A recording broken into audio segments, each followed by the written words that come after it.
Railway Koduru నియోజకవర్గంలోని ఓబిలి గ్రామంలో CM relief fund ద్వారా లబ్ధిదారునికి ఆర్థిక సహాయం అందజేశారు. పెనగలూరు మండలం ఓబిలి గ్రామానికి చెందిన సోమేశుల ప్రవీణ్ మరణంతో కుటుంబం ఆర్థిక ఇబ్బందులు ఎదుర్కొంటుండగా కుటుంబ సభ్యురాలు కాలి కీర్తికి మంజూరైన 1,90,000 చెక్కును ముక్కా వరలక్ష్మి వారి నివాసం వద్ద అందజేశారు.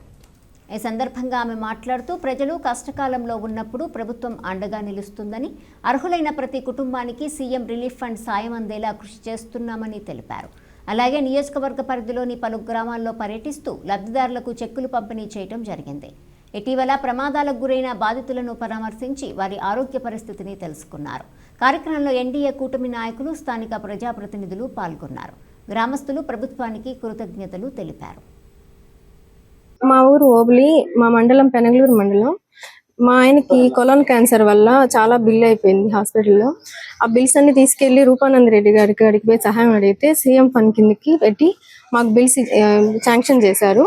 ఈ రోజు వచ్చి ఆ చెక్ తీసుకొచ్చి ఇచ్చి వెళ్ళారు. రూపానంద గారికి, సీఎం గారికి, చంద్రబాబు గారికి ధన్యవాదాలు తెలుపుకుంటున్నాను.